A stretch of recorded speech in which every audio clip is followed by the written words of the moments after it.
মিলাদ এবং সম্মিলিত মুনাজাতের বিষয়ে জানতে চাই। হিল্লা বিবাহ কি জায়েজ আছে? উলঙ্গ ছবিতে ভুলে দৃষ্টি পড়ে গেলে কি গুনাহ হবে? টয়লেটে থাকা অবস্থায় যদি আজান শুরু হয় তখন কি আজান উত্তর দিতে পারে? কেমন করে বুঝবো আল্লাহ আমার গুনাহগুলি মাফ করেছেন? অমুসলিমদের দান করলে কি নেকি পাওয়া যাবে? আপনি এক ভিডিওতে বলেছেন যে নামাজে ইমাম ভুল করলে সুবহানাল্লাহ বলে লোকমা দিতে হবে, তাহলে আমাদের সমাজে প্রচলিত আল্লাহু আকবার লোকমা কি ভুল? বাংলা গল্প উপন্যাস পড়া যাবে কিনা? আমার মেয়ের আকিকা কোরবানির গরুতে দিয়েছি, আদায় হয়েছে কি? হাতে তালি দেওয়া কি জায়েজ আছে? অনেকে বলে হারাম, এটা ইসলামের বিধান কি? মুসাফির অবস্থায় কসরের নামাজ না পড়লে কি গুনাহ হবে? ডিপ্রেশন থেকে মুক্তির জন্য কিভাবে দোয়া করব? ইসলামে বিয়ের সঠিক বয়স কত?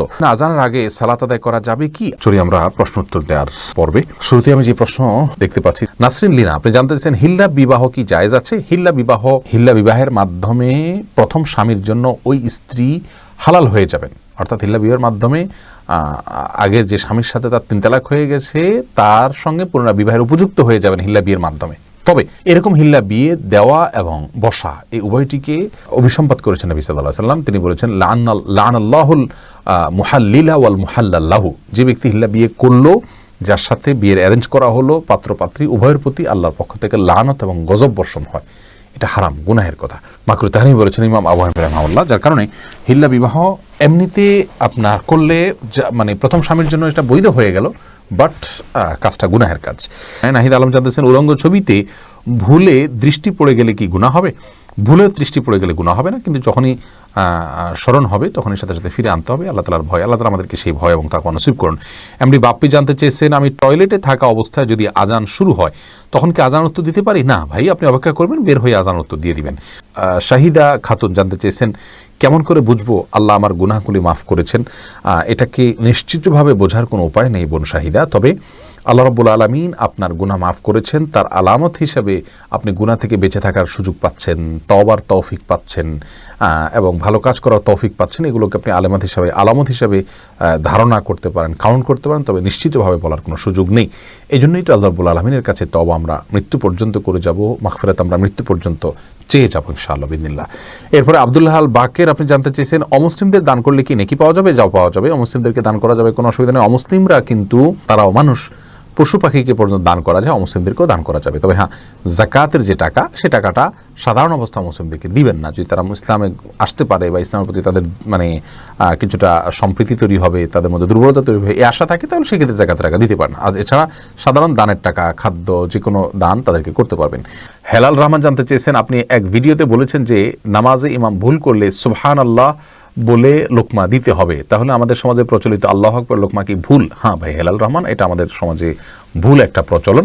রাসূল করিম সাল্লাল্লাহু আলাইহি ওয়াসাল্লাম পরিষ্কারভাবে বলেছেন, আত-তাসবিহু লির-রিজাল ওয়াত-তাসফিকু লিন-নিসা, অর্থাৎ ইমাম যদি ভুল করে তাহলে ইমামকে কারেকশন করবার জন্য, সংশোধন করবার জন্য পুরুষ সুবহানাল্লাহ বলে উঠবেন, আর নারীরা এভাবে হাতের উপরে হাত রেখে বাড়ি দিবেন, এটা দিয়ে ইমামকে সাবধান করবেন।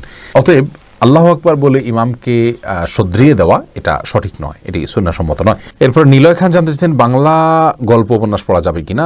ভাই নিলয় খান, পড়া যাবে, কোনো অসুবিধা নেই, যদি সেখানে অশ্লীলতা, নোংরামি, অসভ্যতা না থাকে, বাজে কিছু না থাকে। আজকাল উপন্যাসে এ ধরনের বিষয়গুলো পরিপূর্ণ থাকে বেশিরভাগ ক্ষেত্রে, সেটা আপনাকে আগে নিশ্চিত করে নিয়ে তারপর পড়া উচিত।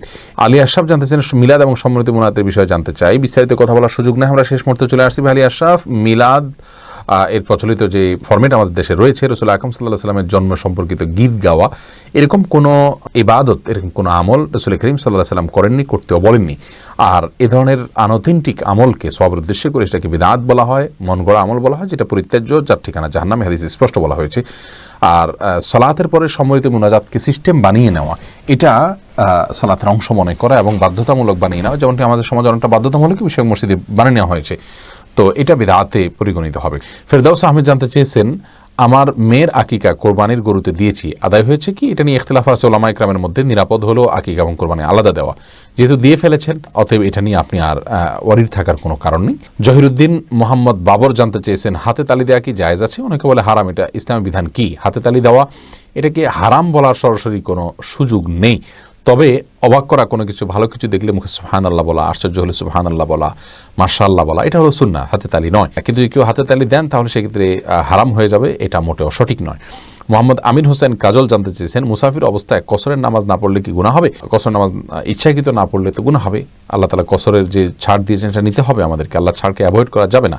হ্যাঁ, যদি কেউ ভুলে গিয়ে করে থাকে তাহলে সেক্ষেত্রে গুনাহ হবে না।